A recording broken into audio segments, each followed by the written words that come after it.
2 दिन का झारखंड में मेरा प्रवास था। अगले सप्ताह और 2 दिन के लिए आने का प्रयास करूंगा। ये जो 2 दिन का प्रवास, उस प्रवास में मेरा संथाल में जो अभिज्ञता हुआ, एक्सपीरियंस हुआ और जो मैंने देखा, मैं अगली बार आके महामहिम राज्यपाल जी को बताऊंगा और गाय बथान का परिवार को न्याय मिले, छात्रावास का स्टूडेंट्स को न्याय मिले, इसके लिए हम लोग प्रयास करूंगा। आज जमशेदपुर में संगठन का ही बैठक था, लोगों में मिला, लोगों से बातचीत किया, अगली चुनाव का कैसे प्रबंधन किया जाए उसका ऊपर थोड़ा बातचीत किया। बीजेपी 51 सीट जीते थे लोकसभा में, 2 सीट हमें और बढ़ाना है। तो मेरा विश्वास है झारखंड का लोग हमें भरपूर आशीर्वाद देगा, नया सरकार बीजेपी का ही बनेगा। हमारे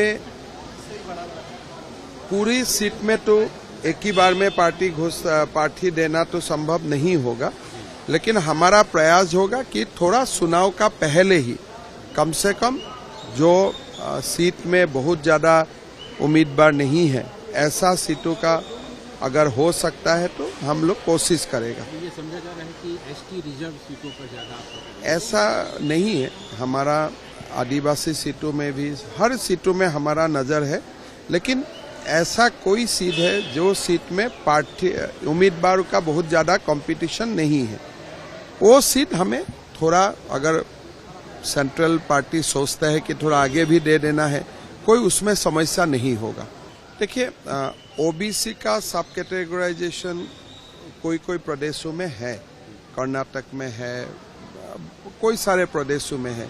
एसटी एससी सब कैटेगराइजेशन का इम्पैक्ट क्या होगा, थोड़ा स्टडी करना पड़ेगा और मुझको लगता है कि कम्युनिटी से ही रिएक्शन आना ठीक है। हमें इसमें रिएक्शन ज्यादा देने का मैं नहीं उचित नहीं समझता हूं। मेरा लगता है कि इसका ऊपर कमेंट एसटी एससी समुदाय से ही आने से ठीक है। देखिए, नीट का जो गड़बड़ी हुआ उसमें पहले से ही हम लोग बोल रहा था कि पूरा भारत में नहीं हुआ है, 2-1 स्टेट में हुआ है, पॉकेट्स में हुआ है। तो अभी फाइनली सुप्रीम कोर्ट में भी बोला कि यह झारखंड और बिहार का कुछ पॉकेट्स में हुए हैं। मतलब झारखंड का पॉकेट्स मतलब हजारीबाग का, आप लोग जानते हैं, मैं दोबारा दोहराना नहीं चाहता हूं। अभी हमें इतना ही करना है कि आगे परीक्षा और स्ट्रिक्ट हो, स्टूडेंट्स का विश्वास, कॉन्फिडेंस रहना बहुत जरूरी है। मेरा विश्वास है प्रधानमंत्री जी भरपूर प्रयास करेगा कि आगे कुछ भी ना हो, कुछ भी लिखना हो।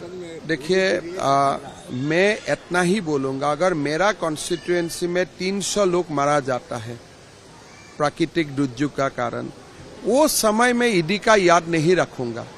लेकिन आप राहुल गांधी का विडंबना देखिए, उनका कॉन्स्टिट्यूएंसी में 300 लोग मारा गया है, दुखद मृत्यु हुआ है वायनाड में, जो उनका कॉन्स्टिट्यूएंसी था, और 300 लोगों का निधन हुआ है।